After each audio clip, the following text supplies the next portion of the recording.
All right. Live there. We're live on YouTube. All right, we're going to get live here on TikTok here in just a second, and we'll get started. So I'll give it just a few seconds here before we kind of kick it off. All right, everybody. Welcome to our Friday live show. This runs every Friday at 7 p.m. Central. I'm your host, John Lawyer. I'm a former soldier turned spiritual seeker and, sometimes a guide every now and then. I'm into philosophy, which shows our guest. What I'm really trying to do is have an open conversation with people. I feel like we can get better connected with one another here in the 21st century and use technology for kind of a better purpose. And so each week we bring on a different guest co-host, and I'm honored to introduce you to Joel Bouchard. He's a philosopher amongst many other things, and he's also the host of the philosophy podcast From Nowhere to Nothing, which I think is an amazing name. And throughout this live stream, we're going to have his website scrolling across the ticker, so check him out. There will be a link in the permanent show notes as well. And I guess instead of me reading your bio, I really would love for you to kind of tell us what you're all about, Joel. Yeah, sure. So, I talked about the podcast From Nowhere to Nothing, philosophy podcast. Me and my resident expert, we're usually looking at 1 or 2 word topics, and it ranges from the big stuff like God and time down to the fun stuff like Disney princesses and entertainment franchise reboots and that sort of thing. Really, the aim is that, we believe everybody it can be a philosopher and anything can be philosophical, right? Because all philosophy really is the act of digging deeper, right? Taking the things that you take for granted and really, looking at them at a deeper level. So that's the podcast. In addition to that, I'm a multi-instrumentalist record producer. I got 5 albums online, a few EPs and things, so people can check that out. If you Google my name, or you type your name into Apple Music or Spotify or wherever, you'll find some stuff. I like to paint. I've got a book coming out here at the end of summer. What else? I was also an Army veteran, so I was in the reserves for 7 years. A local government official, and I'm the production manager for a manufacturing plant that makes products for the electrical grid and the safety sector. So that covers most of it, I think. Yeah, that's a varied background. I love that. I think it's so amazing when people can get out there and experience like all these different aspects of life. There's so much out there, so rich. I've heard you described as a polymath. Tell me a little bit about that. Sure. So I'm a PhD student in psychology. But in addition to that, so my master's degree is in education, my bachelor's degree is in interdisciplinary studies, my associate's degree in criminal justice. And that kind of sums up what a polymath is, right? A polymath is somebody who has a wide range of interest, right? Rather than being a specialist, I'm somebody who just does a bunch of stuff okay, rather than one thing really, really well. So yeah, that kind of covers, you can sort of get that feel from my background a little bit, but. Yeah, as a reader of philosophy and a student of philosophy myself from time to time, you see that applied historically. You don't see it used much in the modern world. So I definitely appreciate that you use that. Kind of like a Renaissance man, a Renaissance person. So I like to ask people, because I always get different answers, and I always like to, what is spirituality to you? Yeah, it's interesting, because there's so many different ways you can look at it. And I think that's one reason philosophers throughout history have been polymaths, right? Is because, the sort of ad hoc definition of philosophy that I just gave, the idea of digging a little bit deeper into the things we take for granted. I think that a lot of philosophers who are polymaths are kind of doing that through their actions in life, right? You can gain so many different insights into one particular thing by looking at it philosophically, by looking at it psychologically, by looking at it through the lens of music, right? Through the lens of art, through writing, right? And gain different insights. And so, I like doing a lot of that, right? Reading different things about spirituality, thinking philosophically about them, applying my studies of psychology and the human brain to how we conceptualize this thing in the context of largely empirical reductionist science that sort of disregards or doesn't really think about the soul or the spirit very much. So there's a lot of different aspects to it, right? And it sort of depends on what lens I'm looking at it through. To me, I think at the basic level, it's sort of a summation of all of those things, right? Because when I'm thinking about, when I'm doing psychological studies, I apply the tools of science, right? So I don't, there's no evidence for the spirit or the soul other than our own sort of internal subjective views of it. And so, I can't really apply the scientific method to this and make something of it. So I kind of go along that route. But at the same time, science isn't the answer to everything, right? And I think that's where a lot of people get into trouble, is having a religious faith in science, right? Science can only answer certain questions, right? It's only able to answer certain questions. There are certain things that it will never be able to answer, right? And spirituality kind of falls into one of those realms. It doesn't mean spirituality doesn't exist. It just means that it's inaccessible to the methodologies of science as we have them now and likely forever. So when I put that sort of thing aside, I'm thinking about it philosophically, and I'm thinking about, spiritual texts throughout history. I was raised Christian. My dad was a pastor, but I've had a lot of exposure to Eastern religions and philosophies and religions from around the world. It's kind of the essence of who we are, right? I think that's what it boils down to. The spirit is the essence of who we are. And how we determine what that is very difficult, right? And we've had philosophers like Heraclitus who have asked this question, can you step in the same river twice, right? Because you might have a river and it might be named something, but the water is always changing. So if you apply that to the human being, right? Every second our cells are dying, our cells are being born. Things are always changing. So how do we identify who we are?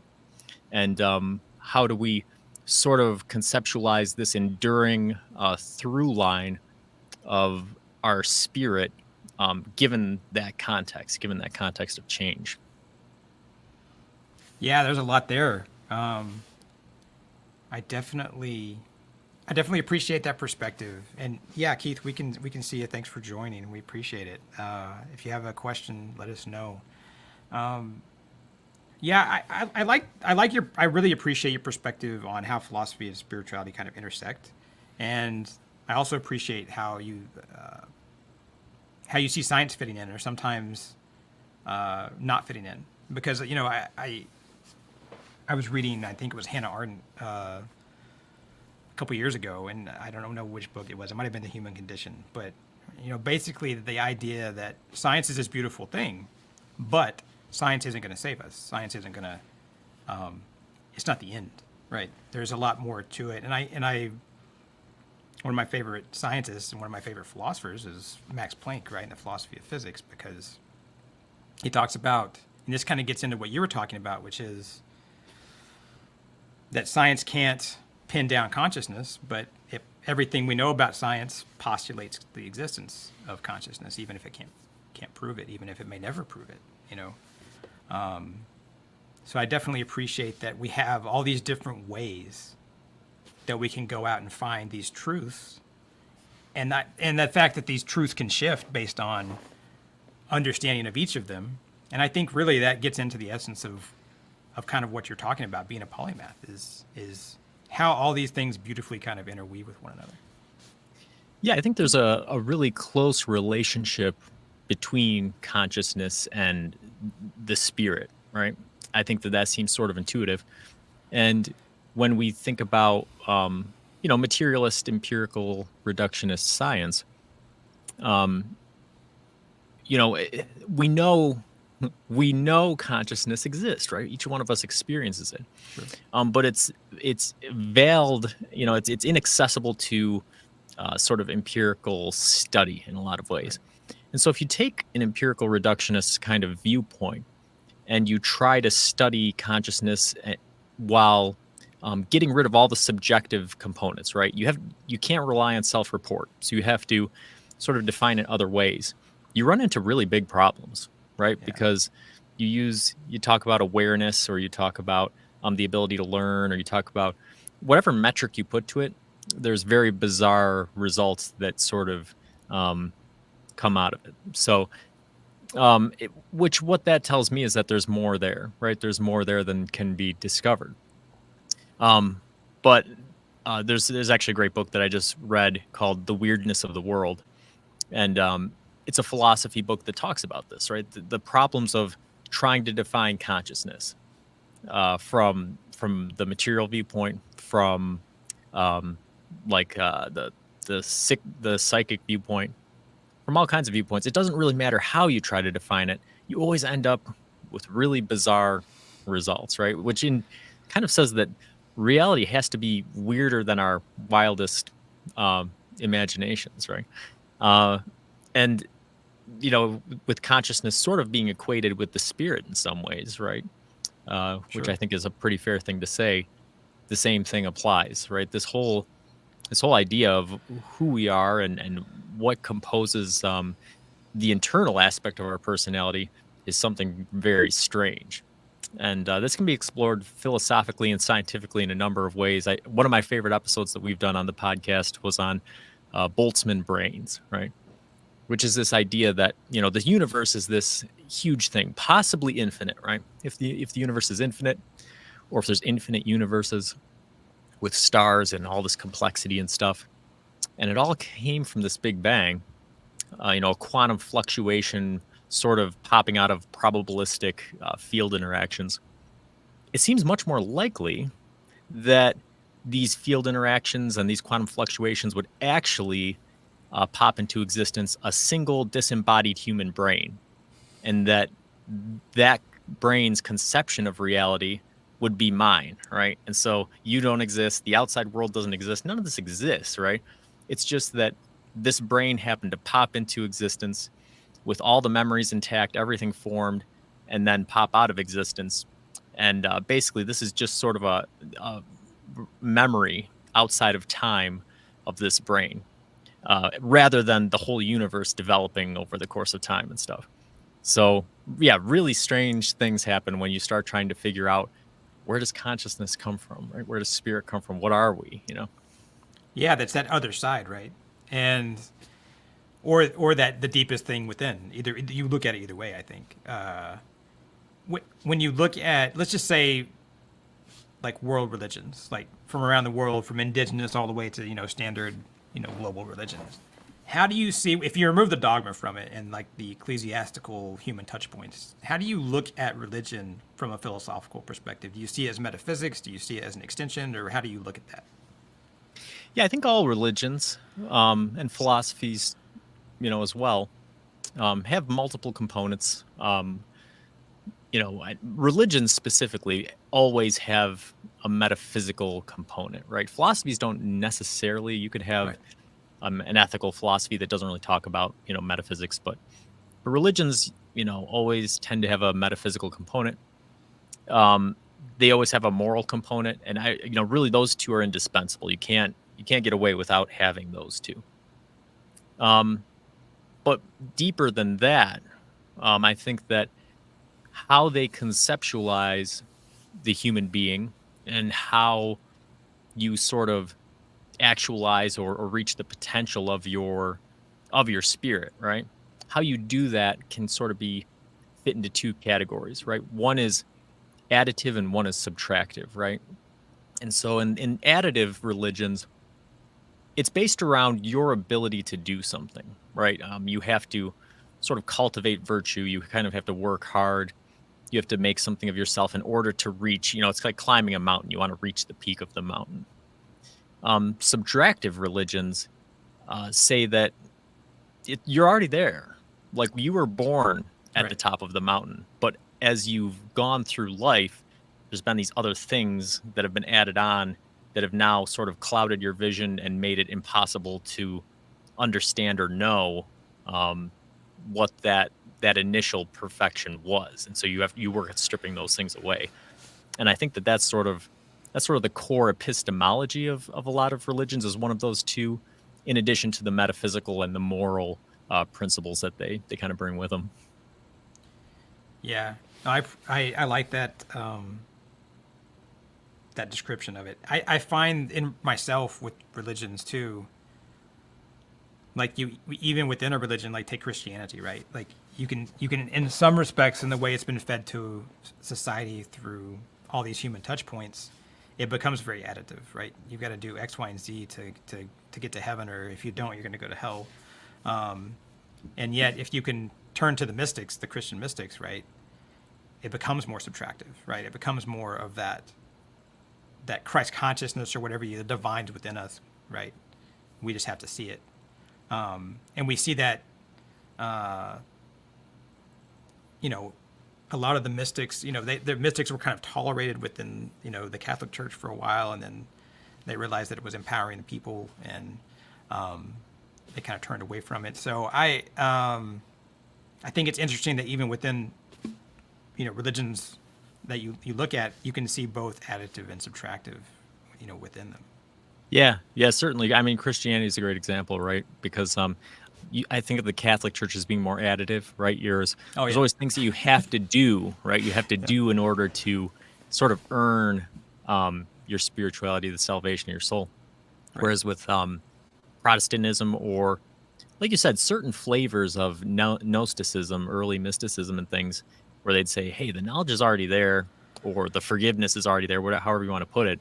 You just have to stop, putting all of these other things ahead of it or in front of it, or letting these other things blind you. So it's a lot more apparent in Eastern religions, which a lot of people aren't really familiar with. But, Taoism and Zen Buddhism tend to be very subtractive, whereas Confucianism, and in some cases Hinduism are more additive.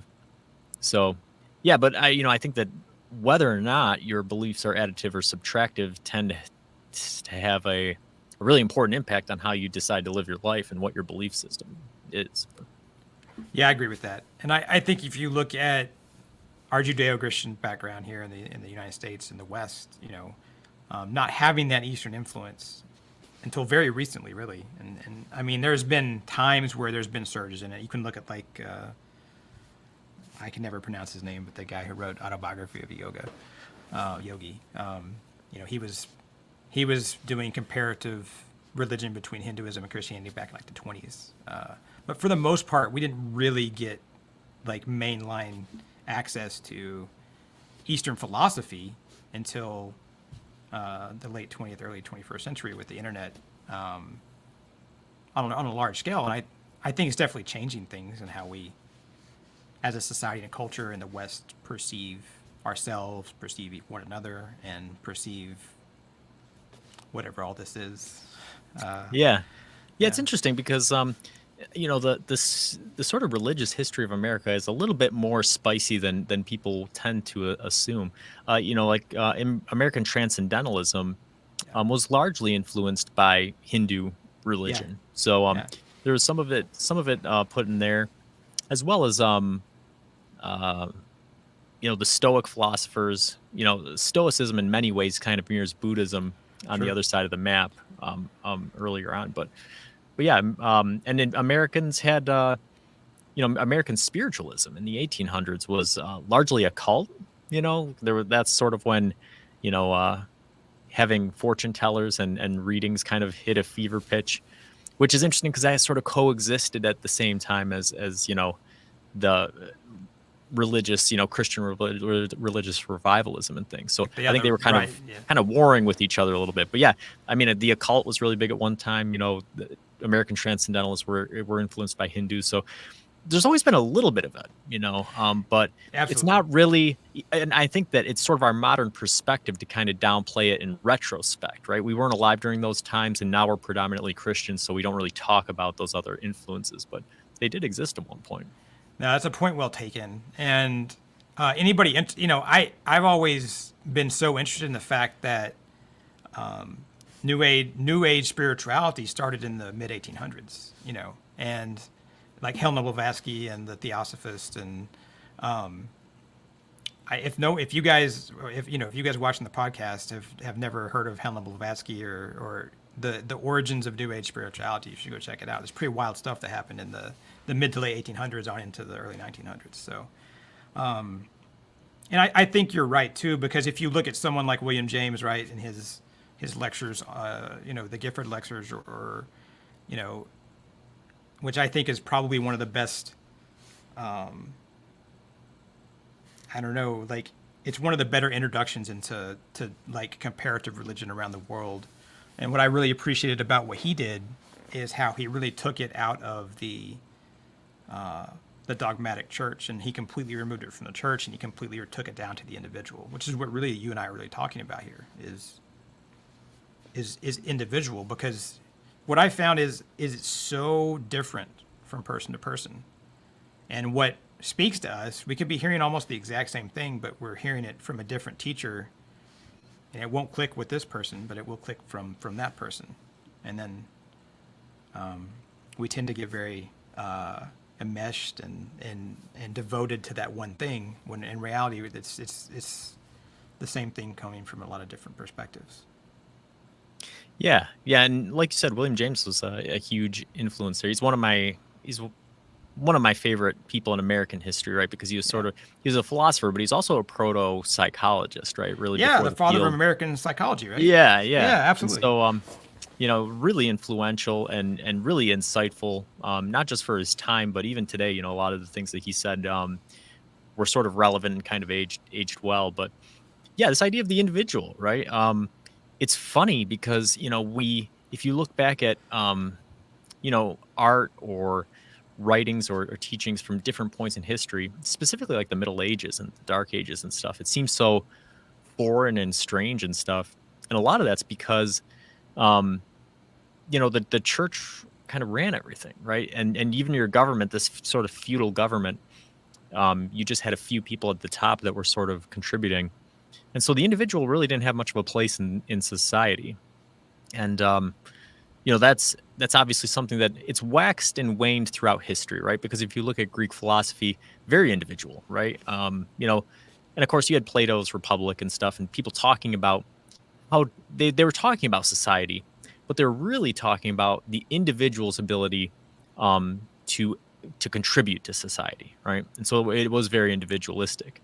And then the Middle Ages, the Dark Ages, things were very communal, and we've come. It's sort of been a slow descent out of that ever since. You had the Renaissance, you had the Enlightenment, where again things became very individualistic, and then there was a backlash of sort of communal spirituality, and then sort of this slow descent now, where over the course of the past several hundred years, people have sort of been disaffiliating from major religions, becoming what is kind of colloquial nowadays known as the nuns, right? No religious affiliation, which to me is an indication of a larger focus on the individual versus the communal, which I don't think in and of itself is necessarily a positive thing. I think that it certainly can be, but I think that again, it's sort of the overriding impetus, the moral. Again, the sort of the moral code and the the ways that people take things as individuals is much more erratic, kind of like what you were just saying, right? Much more erratic than if you have a centralized church handing down, hey, this is what's right, this is what's wrong. Well, as long as the church is actually being moral, then it's not necessarily a bad way to go. But if you're individual, right, then it's a free for all, right? What I interpret as being right, there's no in my view, there's no God or there's no church or there's no outside authority to tell me what's right or wrong. So if I have a mental illness, or if I have, just a really, sort of wacky ideas about things, then my moral code can lead me astray, I think this is a perfect place for. It's amazing what we wander onto in conversations like this. This is a great place to be, because I think a lot of people believe that when you're on like a philosophical or a spiritual path and you're trying to find your center, you're trying to be grounded, you're trying to figure out the way. I think there's this tendency to think it has to be lonely, or I can't listen to anyone else because then I don't have free will and I'm not making my own choices and I'm not empowered.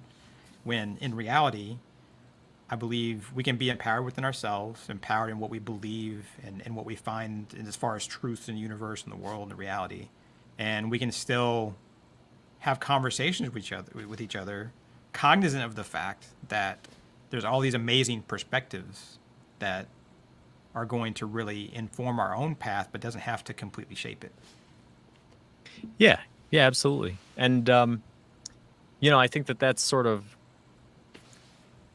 it's kind of it's highlighted again by the individual, right? Because the individual, even if there is something communal, a religious community, it's still driven by the individual at some level, right? And so there's nothing wrong with being part of an organized religion. But what's wrong with being part of an organized religion is if you accept what's handed down without thinking about it, right? Right. If you go to a church and you get the teaching and you think about it every which way, you look at all the different facets, you exercise your philosophy of mind, right? And you come to the conclusion that yes, this is morally correct. This is metaphysically salient, right? It makes sense. It seems right, and you believe it. There's nothing wrong with that, right? And I don't bash people. I don't bash religions, and I don't bash people who believe in religions on that Same. Reason, right? And there's a good reason for that, which is that as somebody who's training to be a social scientist, right? Metaphysics is outside the purview of science. Therefore, it's not something that can ever be proven or disproven. So for all I know, right, when you die, the flying spaghetti monster takes you to wherever, right? And Right. it would be wild if that's what really happened, but there's nothing to say that it doesn't or it does, and so people who, to me, as a matter of fact, the least logical response is atheism, right? Because I love it. I absolutely love that. Yeah, Keep because going. then you're That's great. insisting, right? You're insisting that there's nothing. Well, how would you Yeah. know, right? No. To me, everybody is necessarily agnostic, right? There's no Yeah. way of knowing. So, there could be anything, there could be nothing, but we don't know.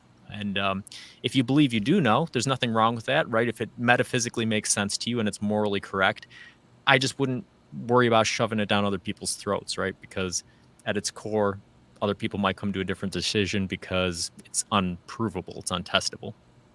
Yeah, no, I very much appreciate that. And I mean, you've already talked about how science can sometimes turn into a religion, and I think that universal question mark, saying that I don't know for sure. All I know is what I know is my own truth, and some would call that faith, maybe not, and that's okay. Like, but saying I don't know, and I can't speak for you. There's a lot of power to that. And I think the baseline of agnosticism is not a bad place to start. When we have these conversations, just like you and I are having right now, or that you're having with your guests on your podcast, or even when you're in school, I've heard you talk about linguistic and conceptual barriers, and you've mentioned that they're important to discuss on your show because it really dives into philosophical subjects and the core of the issue. It's like words mean things, but words also don't mean exactly what they always mean because we all have this different perspective that we're approaching the word from. So, could you talk a little more about that? Yeah, this is like really Eastern in a way, right? Because on the one hand, you say defining words very carefully is important, but on the other hand, words can never convey the meaning of things, Exactly. right? And so that's kind of the opening line of the Tao Te Ching, right? The Tao that can be Exactly, yeah. spoken of is not the true Tao. Right. So it's sort of a paradoxical position, but yes, language is very important, and it's even more important to realize that your native language, especially if you are not bilingual, is already fraught with bias and epistemic, you know, it's epistemically weighted without you knowing it, right? Like Yeah. there's one language, I think it's a Native American language, that doesn't have a word for the color blue, right? And so you go, okay, well, obviously they know blue. They've seen the sky, they've seen water, but how do they conceptualize it without a word, you know? And other places have, you know, different, you know, several words for a concept that English only has one word for. And they're nuanced, right? And they mean different things.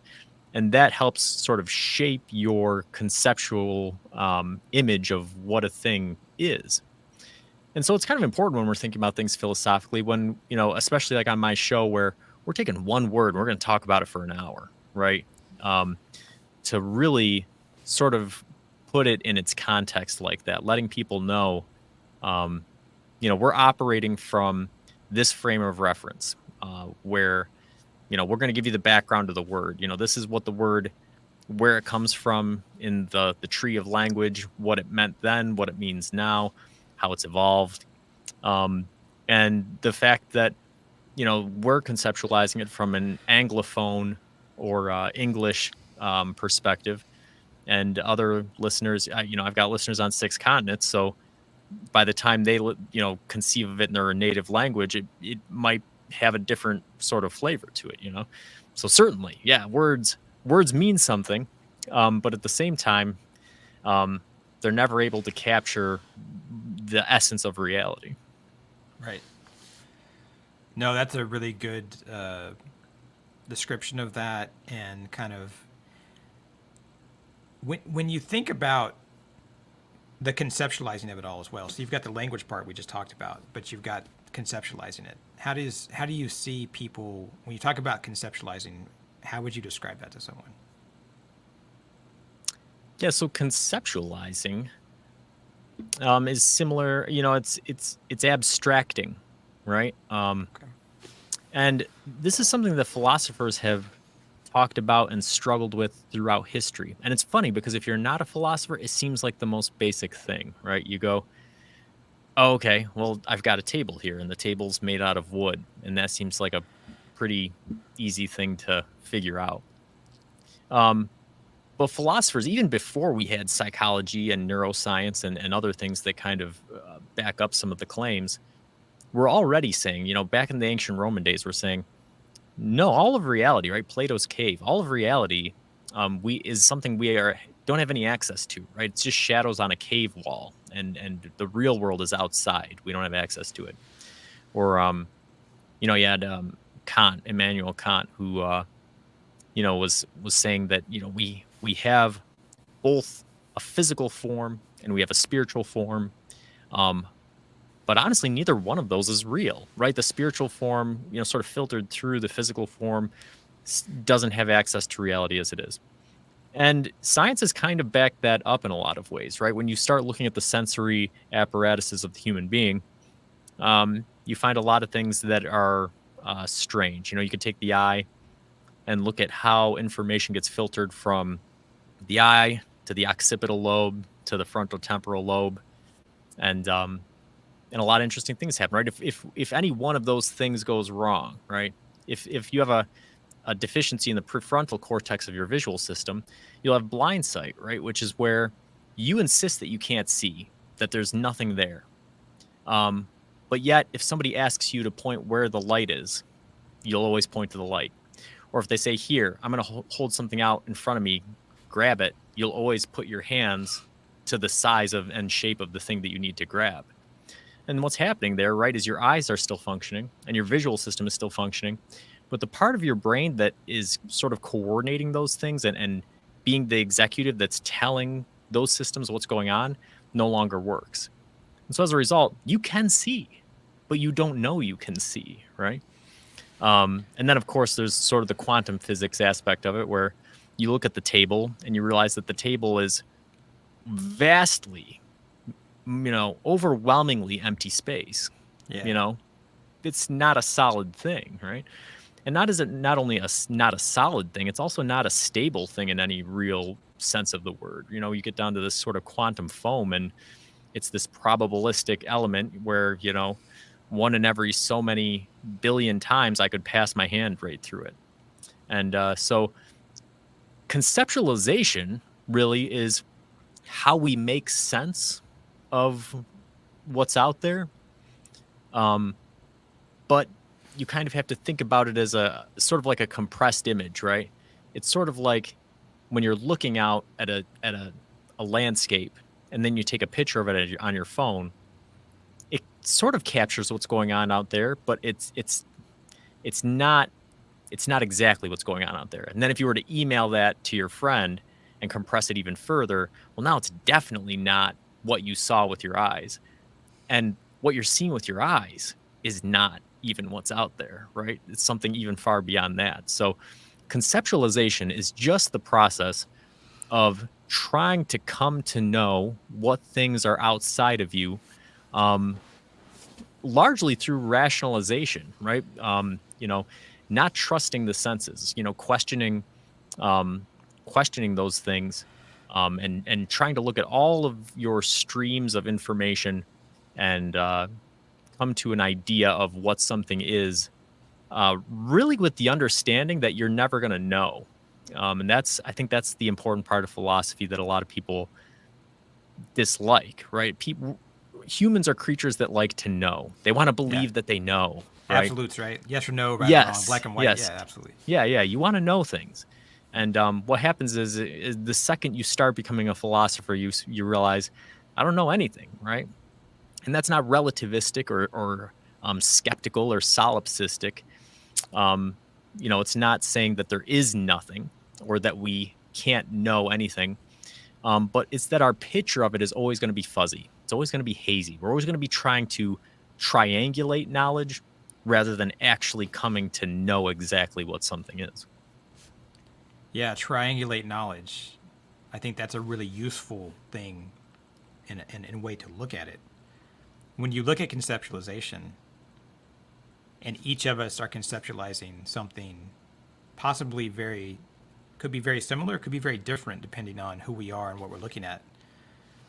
Do you believe that we as individuals, when we're conceptualizing this reality that we're projecting from ourselves based on possible interactions with other consciousness around us, or however you want to see it, do you think that we're creating our reality?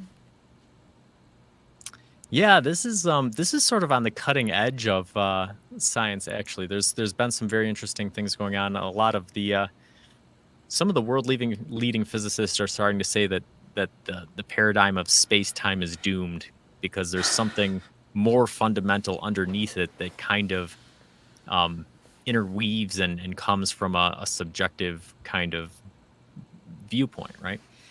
And I think unequivocally, yes, we do make our reality. And I think the key word there is "our," right? I wouldn't say, wholesale that we make reality, right? I'm not making reality, but I am making my reality to some extent. Okay. To revisit the visual system, right? Every human has 3 color receptors, blue, green, and red. So first off, right off the bat, right, nobody sees yellow, right? Yellow is not a color anybody sees. Yellow is your brain filling in the blank. It's saying, okay, well, there's missing data between this frequency and this frequency. We'll call it yellow, right? So you don't even see yellow. So that right there is kind of mind blowing. But on top of that, there's about a quarter of women who have a 4th color receptor that allows them to see millions of more colors than the rest of us. So is their reality qualitatively different from the rest of ours? Yeah, absolutely. Are they making reality?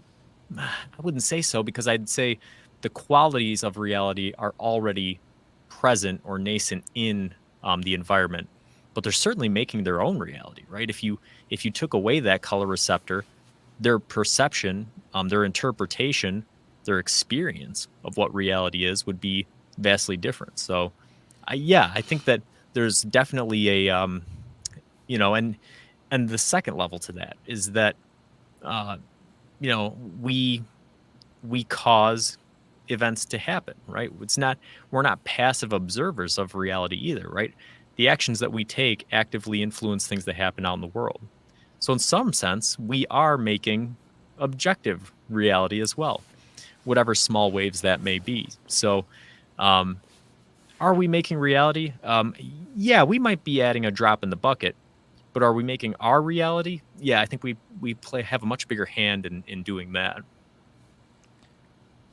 When you look at how we create our reality, if there's a certain level of like fundamental belief in our reality and how we're projecting it, do you believe that that has a stronger or weaker impact based on your belief or the strength of your maybe bubble on other people's reality around you?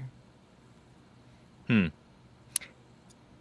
I think it certainly can through your actions, right? And I think that probably a prime example, right? I don't want to get real political, but there's a certain ex-president, right? Who's currently running for president, Sure.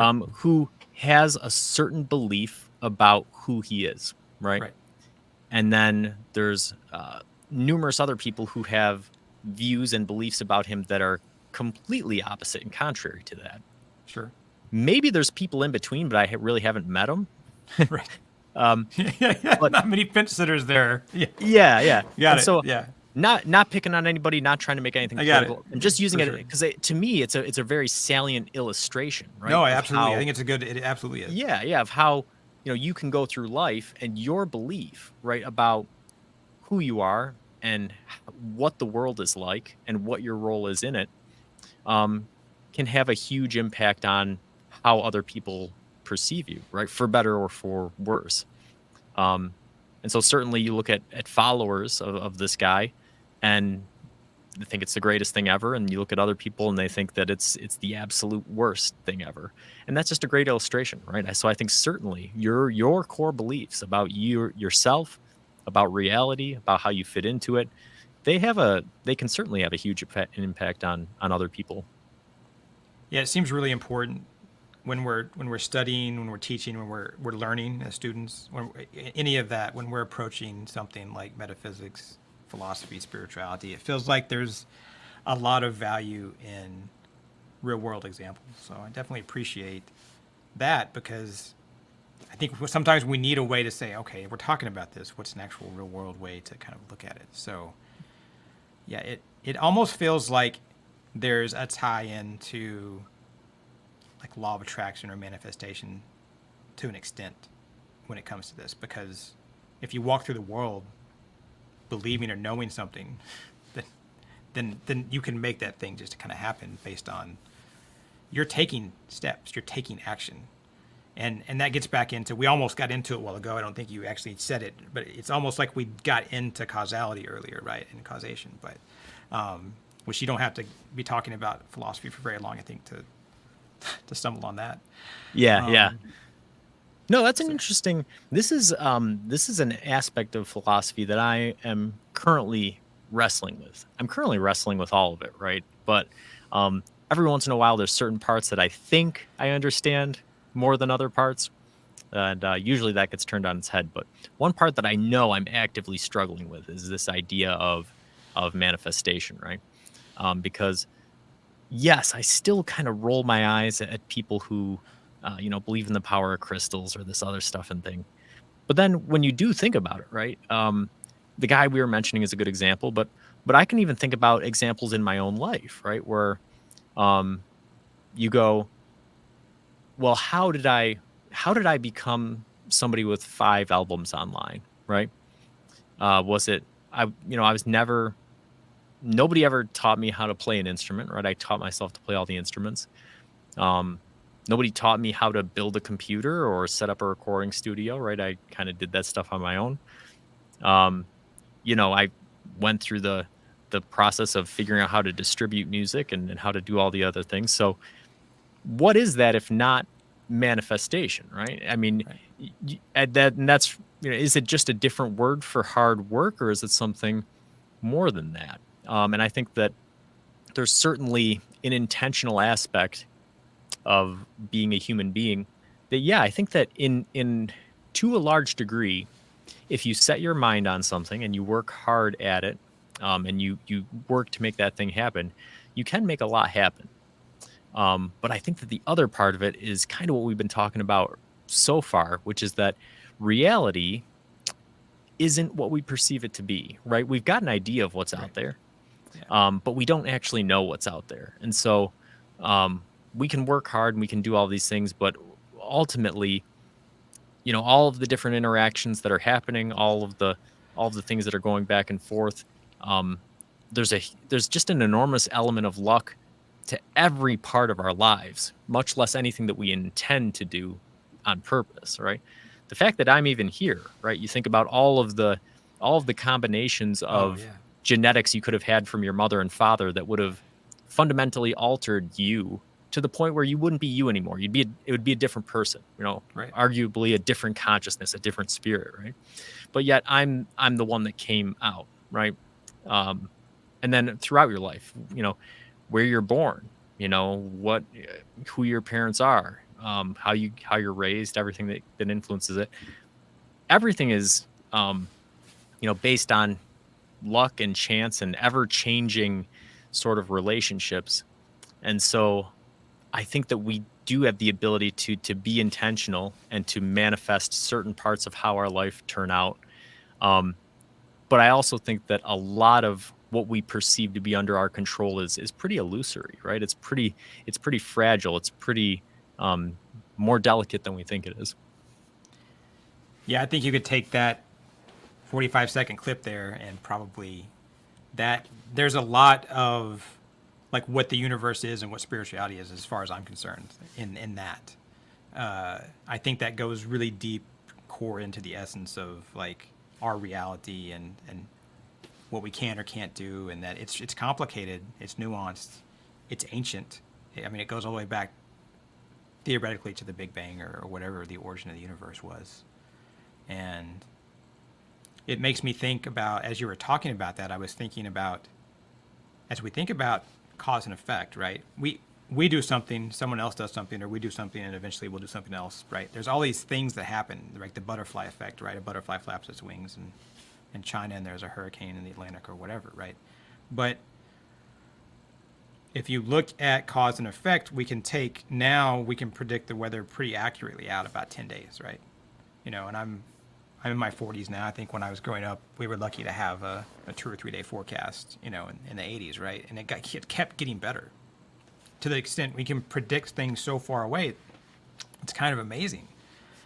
So from a philosophical, metaphysical perspective, how do you see that impacting like our reality, or maybe even our free will? And that we've kind of like fallen into the rabbit hole, but I'm just gonna roll with it. So no, I think it's a great question. There's an interesting fact, right, which is that any given person on the planet today, on average, has access to more information than the entire world did, at any point prior to the 21st century, right? So there's all this knowledge, there's all this stuff floating around. And that's great, right? That's awesome. That's sort of the pinnacle of human progress. But I think the other thing that it does is highlight how inadequate our biophysical cognition is to process all of this, right? We're kind of overwhelmed by information. And, it brings up, questions of who do you trust, right? Where do you get information from? How do you know that it's accurate? And so, with weather, we don't think about it much, right? Because it's a very low risk thing, right? Okay, well, I'm assuming there's a meteorologist and maybe some computer modeling, and if they get it wrong, I guess I'm getting rained on, but there's other aspects that are very important, right? And especially with the introduction of AI and video processing and things, and the ability to alter in some ways reality, right? This idea that people have raised where we live in a post-truth society. To me, that's a very dangerous and kind of nasty term. But what it does is reflect the state of where we are, right? Our technology has progressed, so far beyond um, our sort of biological ability to process and handle it, that we're in a really precarious situation. Um, and it makes determining um, our moral standards that much harder, right? Because now we have information about, um, hey, how many neurons does a garden snail have? Is a garden snail conscious? Can it feel things? Much less higher mammals, right? That are much more crucial to us, right? Should we be eating meat? Should we be using animal products? Does AI have the ability to become conscious, right? We don't even know what consciousness is. So how can we start making these kinds of decisions, right? That just highlights how in over our head we are. And to me, as somebody who is interested in philosophy and psychology, um, those are the really big essential questions that will be popping up from here on out. And that really gets into the notion of why philosophy is so important to our society, to our culture, right? Because we were just talking about several, at the beginning of the episode, that science won't save us, right? But philosophy may, right? Yeah, and so science. I mean, here's the thing that's sort of frustrating as somebody who's studying to be a scientist, right? Is that you can do everything right. You can be ethical in your methods. You can have a well thought out hypothesis. You can conduct a study right. You can report a study right. But the thing is, the only people that are going to read your journal article are going to be other scientists and a science communicator, right? And the problem is a science communicator generally isn't a scientist. And so they're going to latch on to certain things that you've said and misinterpret them and put it out there, and then actively try to sensationalize it so that they can get readers. And so as the public, right, as just somebody who's scrolling through your Google News feed, that's why it's important to not just read a headline and start repeating it to people. Hey, guess what I just read in the news, right? If you only read the headline, that's not great, because that's the most sensationalized part. You should always read the whole article. But then on top of that, usually if you read the whole article, I've really gotten to the point with Google where if I'm reading articles, I try to stick to ones that at the bottom of the article they have the DOI, which is the link to the scientific article that goes along with the report, so that I can sort of reference, even if I don't want to read the whole journal article, I can sort of reference what was being said. If something in the article makes me go, I can go back to the journal article, find the section, and kind of cross-reference it to see if it was true or not, if that's what the scientist was actually trying to report.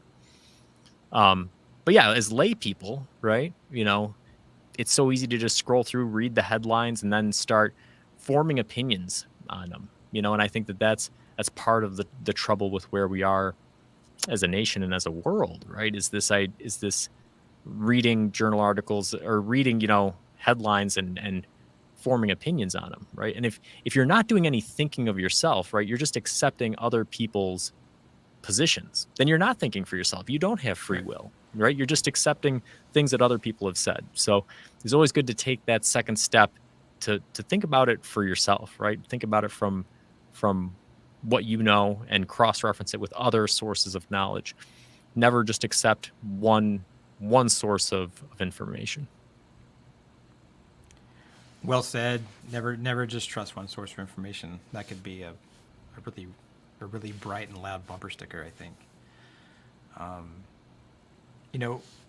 I've wanted to talk about this. We've been having a great conversation. I did want to ask, how do you think your time in the military has impacted where you are today? Yeah, it's certainly been very important in several ways, and I'm sure that you could say the same thing. Part of it, I think that there's really two major ways, right? One of it is an exposure to people from diverse backgrounds, right? I live in the middle of the country, and there's just a bunch of white people, right? And so you join the army, well, it's not that way anymore. And soldiers, as it turns out, are very philosophical people, right? Because everybody is very philosophical people.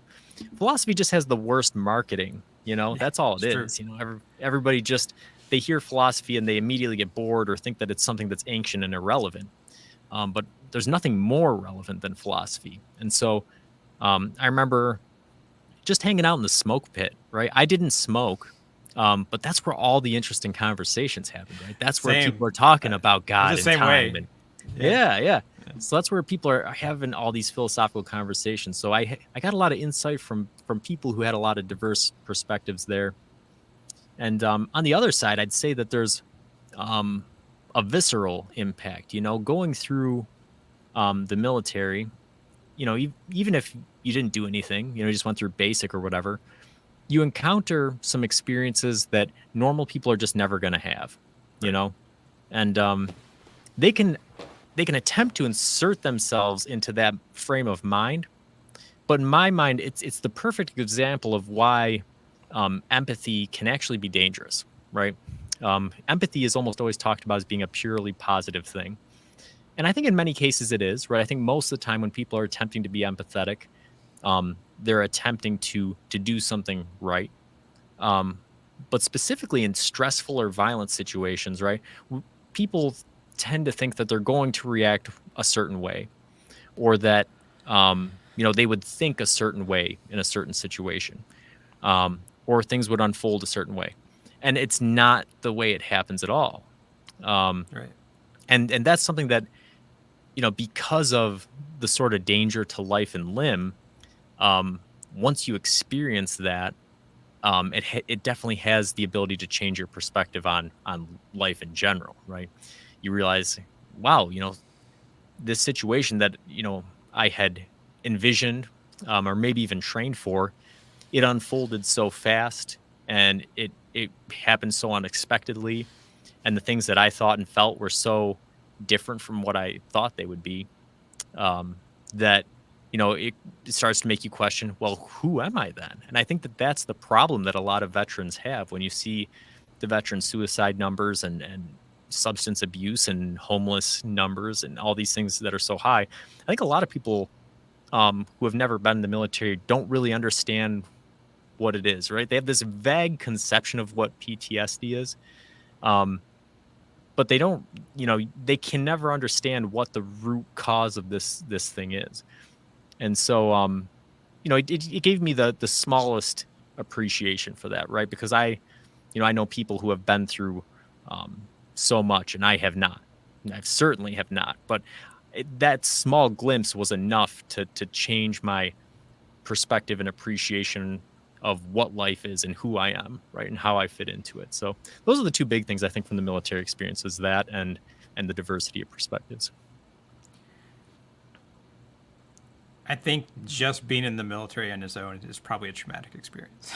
So Yeah. I think, and I don't say that lightly. I believe that. I think just dealing with the military as an individual, trying to be part of the system, and it trying to beat the individuality out of you while at the same time keeping you happy and alive, which doesn't really necessarily fit together nicely, is a tremendously traumatic and difficult thing for everybody. And so I definitely think there's that. And but I those are good points about experience from the military. Thank you for sharing that. Yeah, it's and there's something I think about when you talk about the trauma associated with it, and but you're also a part of something that's this big thing. There's a brotherhood or sisterhood to it that you experience, and when it's gone, and I've called myself, I used to tell people every time I would go see my VA shrink or my VA therapist, they would always say, are you using drugs or alcohol? I was like, no, but I am addicted to war, and it's not addicted to war always. There is that aspect of it, even physiologically with the brain, but there is an addiction to that brotherhood or sisterhood to be part of something that is this kind of really interesting, amazing thing. Because you can see what the military does, and you're a part of that. You're like, this is pretty interesting. It's not just It's not the dark part of it. I'm not talking about the dark part of it all. I mean, there is that, but it's very ineffable. You know, does that make sense? It seems like you were kind of Yeah, describing that a bit as well. yeah, yeah. I have friendships from the military that will last the rest of my life for sure. Yeah, But it's again, thinking about it philosophically, you start to see the parallels between that and like organized religion, right? You go where you sure. go, okay, it's part of this community where there's this overarching structure and there's sort of this abstract entity, instead of God, it's the United States. Yeah, And there's these authority figures, you got drill sergeants and regular sergeants and officers and all that different sure. those things. And you have the members of the community, right? And you can have different affiliations with it the same way you can with religion, right? And you meet people like that in the Army where and this is why I tell people in my everyday life, I go, man, I wouldn't, don't go around thanking everybody in uniform for their service. I say, It's so because true. yeah, you know what? Because Yeah, it's so true. every person in the military, right? They're a person. And so there's good people and there's bad people. There's bad people in the Yeah. military, guys, I tell you. Yeah, the American So, public has no idea, right? yeah, yeah. They have no idea. Yeah, and part of that is just because, okay, well, everybody wears the same uniform, has the same haircut, so Yeah. they're kind of carbon copy replicas of each other. It's not true. There's good people, there's bad people, and there's people that are doing it for different reasons, right? Just like in a religion, right? You go to Sure. church and some people, really believe in God, right? And some people really believe in the ideals of the United States.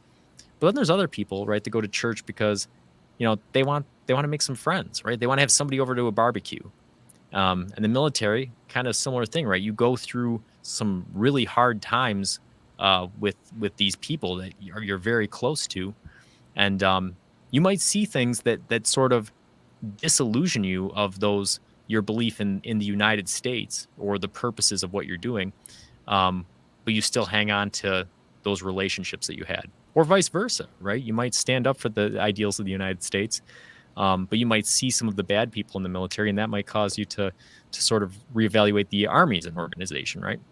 So it's multi-layered, right? There's the people, there's the organization of the Army, there's the United States as a concept, and that's philosophy, right? Is picking apart all of these pieces and seeing how they interact, and really thinking about it. And so that applies not just to the military, but to religion and to science and to our relationships with anybody that we meet on the street, always taking it to that next level, not just accepting things on face value. I hope that our audience takes this. I hope they listen to your podcast. It's great. It's a great show. I love the system that you have of taking a word or two and then just drilling down on that for an episode. It's a really interesting format, and I encourage people to check it out and also get into more of the kind of flow of philosophy and letting it kind of take you where it will. I think it's a really once you get into it, it's this really beautiful journey. It's almost like meditating. It's like meditating can be hard to get into, but once you're into it, it's like this cool thing. I think philosophy is the same way. It's this, and it is I mean, to quote Marcus Aurelius, it's meditations. So it's very meditative in its own way. So I hope people can get into that. Is there anything you'd like to tell people that we haven't covered yet? No, it's been a really great conversation. We've been all over the place. I love it. I love talking about the big concepts. A lot of people want to have me on the show and talk about me, right? And I'd rather talk about things like this, right? These big topics. But Sure.